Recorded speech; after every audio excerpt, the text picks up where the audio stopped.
guys, yan. Ako ay nag-iinita ng tubig. Gawa na ako'y bumili ng salmon. Ayan. Ayan. Lalagyan lang natin ng kamatis. Itong kamatis ihiniwa ko lang. Okay lang natin yan. Pakukuluan lang natin yan. Kayo guys, paano ang inyong pagluluto ng sinigang? Ganyan din ba? Pakukuluan lang natin yan guys. Yan ang aking binili. Ulo ng salmon.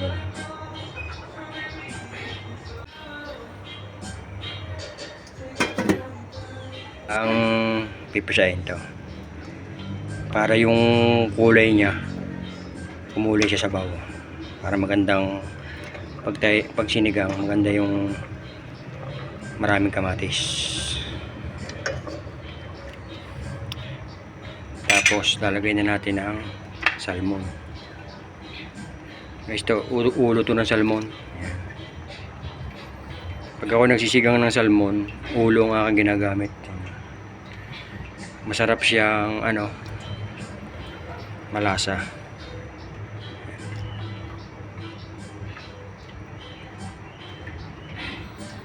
Guys, hintayin lang natin siyang maluto.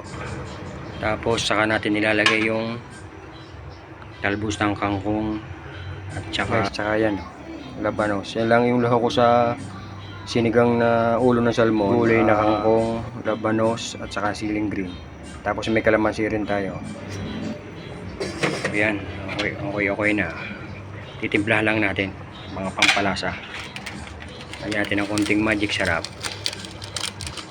Konti lang yon, wala na.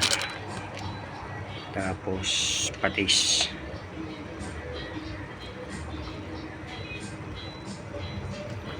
Patis yung huwag nyo masyadong dadamihan para baka umalat. Yung lagay na natin yung sampalok. Gusto ko sa sinigang maasim. Sarap nito. Medyo yung kamatis ating pang luto-lutuin para siya, kulay na kulay sa sabaw ng sinigang. Pakasarap nito. Mamaya natin nilalagay yung mga gulay. Pero may lalagay po isang papatanggalan lang sa yung luya. Pero depende sa inyo kung gusto niyo maglagay or hindi. Optional lang 'yon kung gusto niyo. Maglalagay ako konti lang.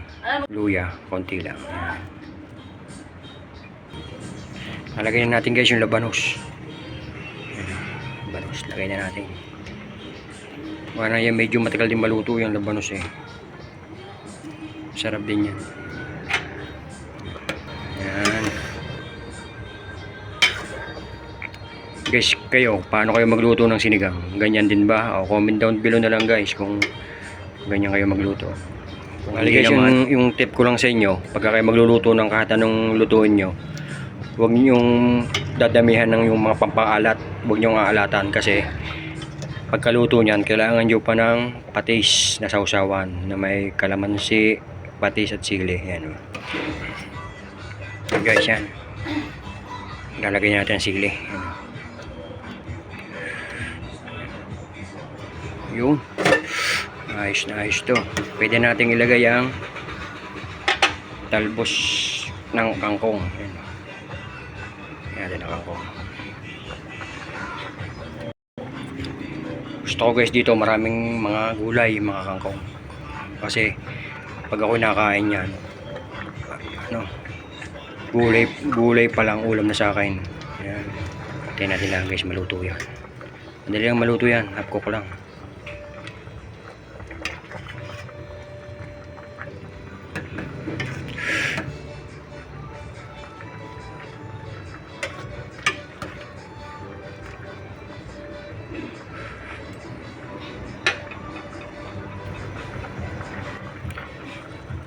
Sarap niya guys.